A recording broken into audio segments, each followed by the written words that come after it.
Yo mec, j'espère que tu vas bien. Là, ça va tout droit faire une bonne séance de sport. J'ai 5-10 minutes pour aller au parc de calisthénie à côté de chez moi. Et je me dis, là tu vois, j'étais assez calme. Et là en sortant, je me suis écouté une bonne musique. Bam, je suis dans un bon mood. Tu vois, tu souris. Et automatiquement, bah, ton corps, en fait, il va t'envoyer tous les petits signaux pour te mettre bien, en fait. Donc bah voilà, en fait, petit chemin. Et je me dis, bah tiens, je vais te parler d'un petit truc. C'est la différence entre admirer et inspirer. Mec, ça part un peu nulle part. Mais en gros, il faut rendre à César ce qui est à César. Là, c'est un pote qui m'a parlé de ça, qui m'a fait découvrir ça. Et vu que là, il n'y a pas longtemps, bah, il m'a écrit. Ça m'a fait penser à ça. Je me suis dit, bah, tiens, je pourrais vous en parler. Ça peut être intéressant, tu vois, parce que ça m'a aidé un peu à grandir. Donc voilà, on va pas perdre de temps. Qu'est-ce que j'appelle admirer, qu'est-ce que j'appelle inspirer? En fait, tu vois, pour moi, par exemple, tu vois, pour le concept d'admirer, je trouve que c'est un peu le typique cliché du fan, tu vois.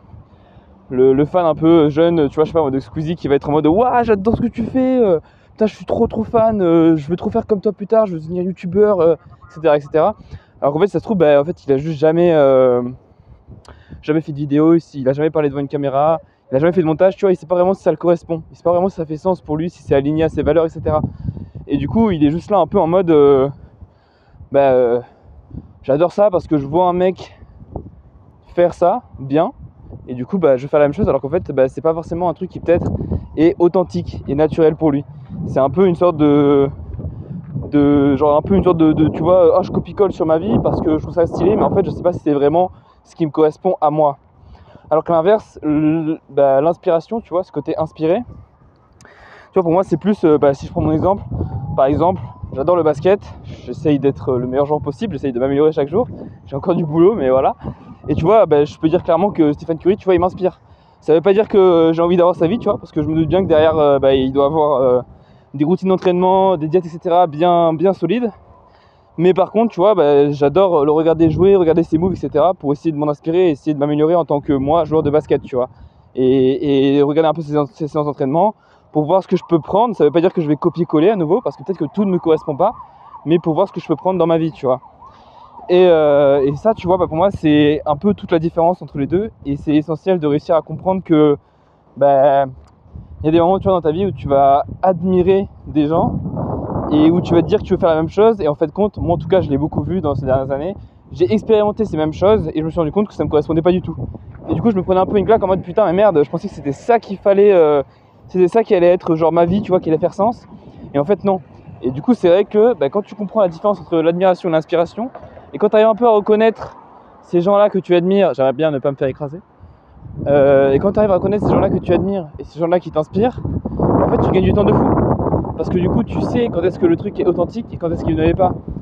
Parce que c'est vrai que mine de rien, tu vois, si à chaque fois avant d'essayer toutes les choses que j'admirais chez des gens, et si à chaque fois avant ça je savais que ça allait pas être authentique et du coup j'avais pas besoin de tester ça pendant 3 mois, j'aurais gagné un temps de fou, tu vois. Alors c'est pas grave, au final en expérimentant tu apprends sur toi-même et t'évolues et ça c'est le plus important, donc tu vois, il n'y a aucun souci à soi à ça. Mais c'est vrai que là maintenant, tu vois, je trouve avoir un peu évolué vis-à-vis de ça, et maintenant je reconnais, tu vois, quand tu vois, typiquement pour l'actualité, Inoxtag qui fait l'Everest, j'admire de fou ce qu'il a fait, je trouve ça incroyable, tu vois, c'est trop bien. Mais je sais que c'est pas pour moi, entre guillemets, tu vois. En tout cas, à l'heure actuelle, à l'instant T, tu vois, le Thibaut de 21 ans, il n'a pas l'intention de montrer l'Everest, tu vois. C'est pas dans ses objectifs. Et pourtant, tu vois, je sais bien qu'à l'époque, ça aurait pu être, entre guillemets, l'erreur, même si je ne considère pas ça comme une erreur, mais l'erreur que j'aurais pu faire en mode, ouah, j'adore, vas-y, je vais commencer à apprendre genre tout ce qui est randonnée, à apprendre tout ce qui est grimper des montagnes, etc., tu vois. Alors qu'en fait, ça aurait pas été authentique, ça aurait pas été naturel par rapport à moi, par rapport à ce que je veux faire. Et du coup, c'est vrai que mine de rien, de remarquer ça, tu vois, ça m'évite de passer 3 mois à faire de la randonnée. Et ça me permet du coup de plutôt regarder les choses qui m'inspirent et à me poser vraiment les questions avec moi-même, de me dire, ok, qu'est-ce qui, pour moi, entre moi et moi, qu'est-ce qui fait sens, tu vois. Et du coup, de mettre plus de focus sur ce qui fait vraiment sens, le basket en l'occurrence, tu vois. Là, si je prends l'exemple du sport par exemple, ça peut être plein d'autres choses. Et c'est vrai que mine de rien, quand tu fais ça, ça permet vraiment de mettre du temps dans les choses qui font sens pour toi, qui te tiennent à cœur, de t'améliorer dedans et du coup au final dans un futur proche, de devenir bon dans ces choses-là et d'être vraiment heureux, tu vois.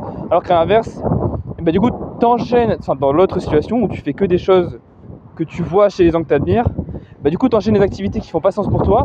Donc tous les 1 mois, 2 mois, 3 mois, tu te rends compte que bah, c'est pas pour toi et du coup t'arrêtes et du coup bah, en fait t'es tout le temps là à tourner en rond et t'es un peu en mode putain bah, y a rien qui me correspond, vas-y je suis trop nul, j'ai trop le seum, etc. Tu vois. Et voilà, pour moi en vrai c'est juste ça, tu vois, je peux faire des vidéos de 10 minutes, c'est juste ça, tu vois, ça m'a grave aidé.